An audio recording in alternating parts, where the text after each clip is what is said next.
Hello friends, आपका स्वागत है आपके अपने चैनल प्रोवेट फाइनेंशियल सॉल्यूशंस में और मैं आपका दोस्त गौनिक। दोस्तों, आज आपने मार्केट देखा कि मार्केट आज काफी डाउन थी, बट मिड कैप शेयर्स में काफी रैली आई है। आज कुछ दिन ऐसे होते हैं जब मार्केट तेज होती है बट शेयर नीचे होते हैं।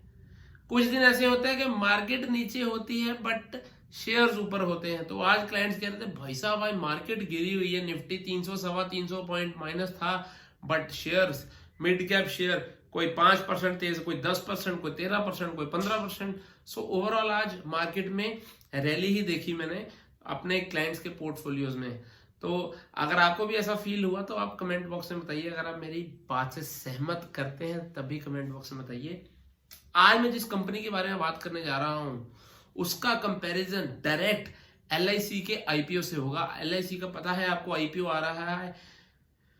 जना खन्ना, जिसको शेयर मार्केट का बिल्कुल ज्ञान भी नहीं है, वो भी कह रहा है मेरे को आके, सर मेरा डीमेट अकाउंट खोल दो, मेरे को एलआईसी का आईपीओ लगाना है, मेरे को एलआईसी का आईपीओ लगाना है, मेरे को एलआईसी का आईपीओ लगाना है। तो क्या आप जानते हैं कि हमें एलआईसी को आईपीओ लगाना चाहिए या नहीं लगाना चाहिए? चलो आपको मैं कट शॉर्ट में बताता हूँ, अभी पूरी डिटेल्स तो आई नहीं एलआईसी की। बट अगर एलआईसी को हम कंपेयर करें बाकी कंपनीज के साथ जो सेम कामकाज कर रही हैं लाइफ इंश्योरेंस का, तो आपको मैं बताना चाहता हूं कि एलआईसी के प्रोडक्ट में आज के दिन कोई दम नहीं है। बस एक पुराना ब्रांड बना हुआ है एलआईसी एलआईसी एलआईसी। आज प्राइवेट सेक्टर की कंपनीज जो है ना, इससे 100 टाइम्स बेटर प्रोडक्ट लेके आ चुकी है मार्केट में। और मैं पर्सनली खुद भी एलआईसी, मेरे पास एजेंसी है, ऑल्दो एलआईसी की मेरे पास सभी कंपनीज की एजेंसी है, बट मैं एलआईसी के साथ काम नहीं करता, क्योंकि मुझे लगता है कि अगर मैं किसी अपने प्रोडक्ट क्लाइंट को ये पिच करूंगा एलआईसी का, तो उसको मैं हरास करूंगा, उसको मैं लूट लूंगा।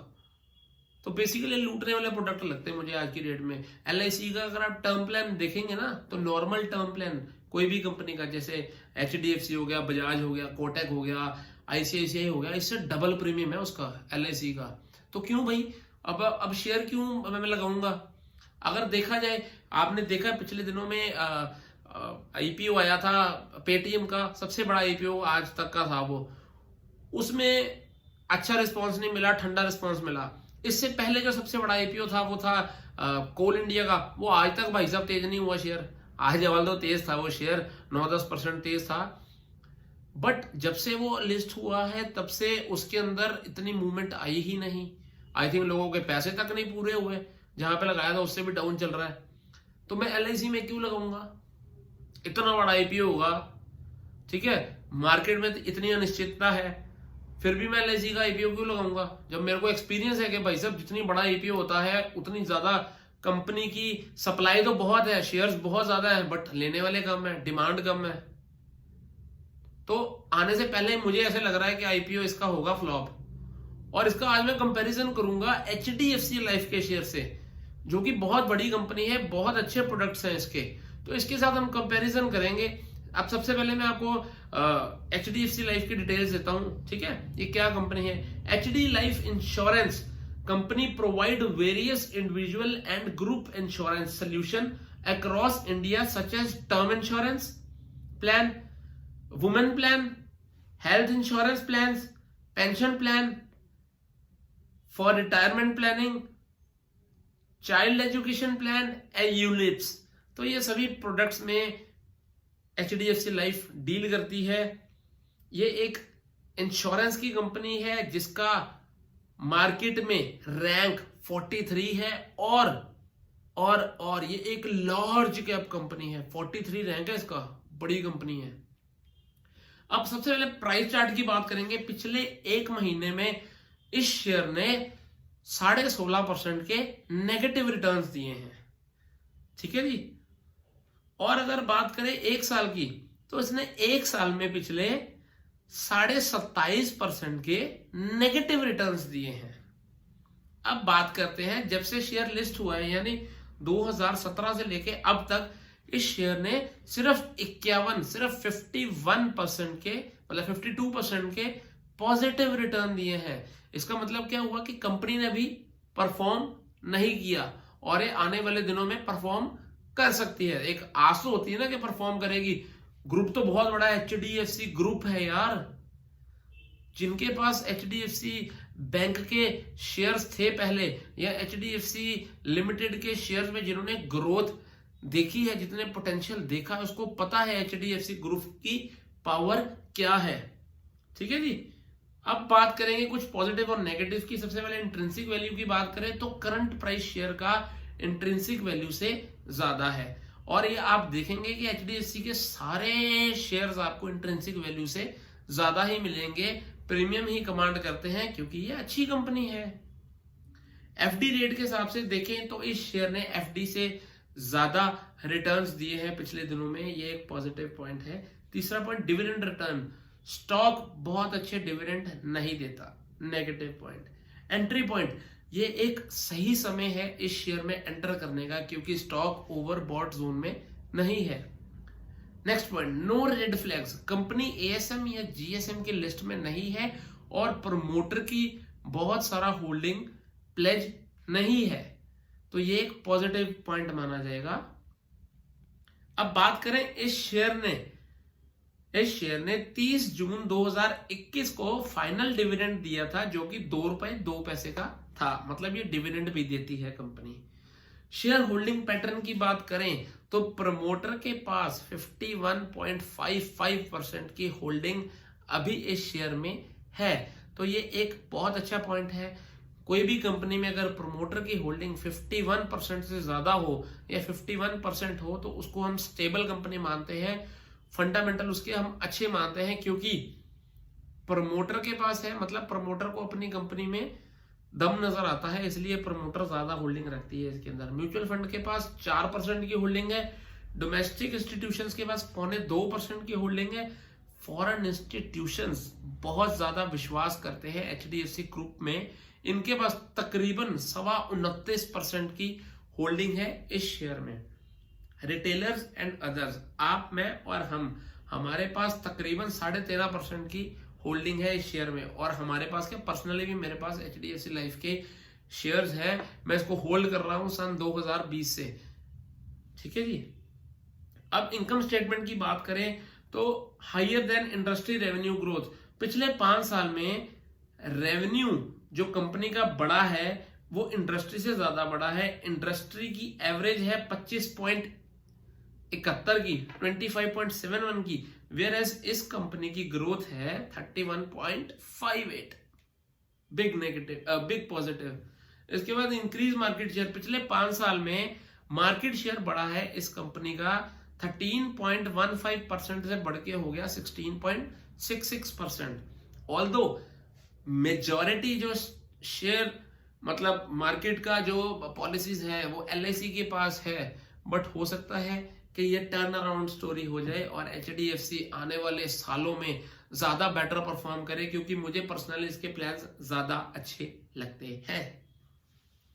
अब हायर इंडस्ट्री नेट इनकम, पिछले 5 साल में नेट इनकम ग्रो हुई है 10.75% से, वेयर एज इंडस्ट्री की ग्रो हुई है 5.61%।